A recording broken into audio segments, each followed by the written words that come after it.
الولاد بقى طلبوا مني وعايزين ياكلوا حاجة حلوة دلوقتي حالا، مع ان الوقت اتأخر. قلت بقى ايه، انا مكسلة بصراحة اشتغل ولا اعمل اي حاجة. قالوا لا احنا عايزين ناكل بقى حاجة حلوة. قمت عملت لهم بقى الحاجة اللي تجنن دي. في 10 دقايق بالظبط هتخلصيها، مش هتاخد معاكي اي وقت خالص. شايفين جمالها وطعمتها بقى، وحاجة كده باردة ترطب على قلبنا في الحر ده. بس نصلي على النبي الأول. اللهم صل وسلم وبارك على سيدنا محمد وعلى آله وصحبه أجمعين. شايفين الجمال؟ حاجة كده سريعة وسهلة ومش هتاخد معاكي أي وقت نهائي. عملتها في 10 دقايق بالظبط. شايفين الجمال؟ طعمها حلو جدا جدا بصراحة. وبعدين برضو يعني مش مكلفة، ولا ولعنا فرن برضو وعملنا مجهود فيها ولا أي حاجة خالص.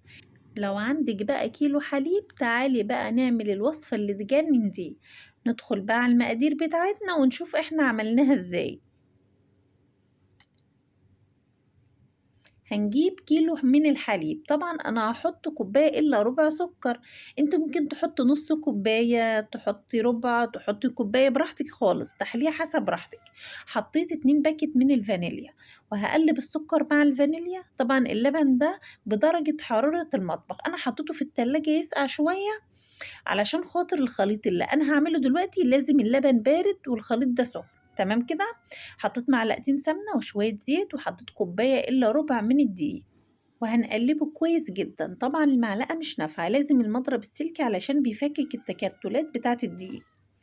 شوحته شوية كده. هنجيب بقى ايه 4 معالق كبار من اللبن البودر، هنحطهم على الدقيق وهنشوح فيه. بس يا جماعة لازم النار تبقى هادية علشان ما يتحرقش مننا.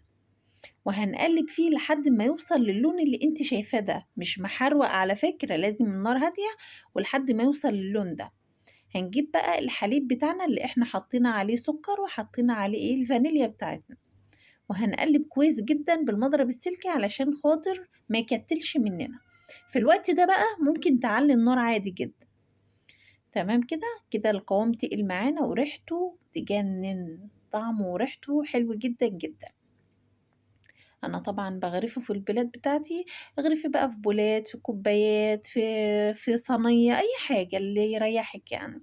طبعا لازم نسيب فراغ من فوق علشان خاطر في طبق صوص شوكولاته هنحطه، فلازم تعملي حسابك انك ما تمليش البولات لاخرها. تمام كده. هنخلص بقى البولات بتاعتنا كلها وهنسيب الخليط بتاعنا يبرد يا بنات.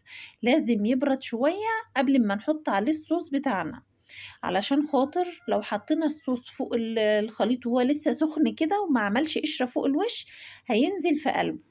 طبعا ده صوص الشوكولاتة انا عملته معاكم كتير قبل كده. نص كوباية سكر ونص كوباية زيت ونص كوباية حليب ومعلقتين كبار من الكاكاو الخام اللي هو مش محلى، ورشة فانيليا، وبنضربهم في الخلاط كويس جدا لحد ما يوصل للقوام اللي انت شايفاه ده. طبعا عملته معاكم كتير، فبدل بقى ما اطول عليكم الفيديو انا عملته لوحدي.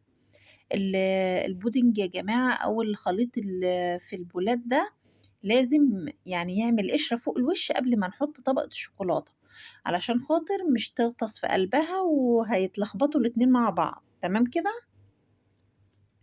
هنفرد بقى الطبقة بالراحة كده، وبعدين ايه هنحط البولات دي كلها في الفريزر ربع ساعة بالظبط وهنطلعها، ونحط بقى فوقها المكسرات اللي انت حباها او اللي موجودة عندك.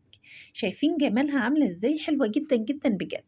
بس ما ننساش يا بنات نصلي على سيدنا محمد ونعمل لايك للفيديو، واللي ما اشتركش معايا في القناة اشتركي علشان يوصل لكم كل جديد. طبعا وصفة سهلة وسريعة جدا، مش محتاجة خالص، ولا محتاجة وقت ولا مجهود ولا فلوس بصراحة. يعني هو كيلو حليب وشوية دقيق من عندك في البيت، وهتعملي أحلى حاجة حلوة للولاد هيفرحوا بها جدا. شايفين الجمال؟ والله تجنن، طعمها خطير بجد. حلوة جدا، حتى شكلها شيك كده وحلوة لو جايلك ضيوف حاجة، صحاب ولادك، أي حاجة كده هتتعمل يعني مش هتاخد معاكي وقت، وفي نفس الوقت هيبقى عندك حاجة حلوة تقدميها من غير ما تكلفيها خالص.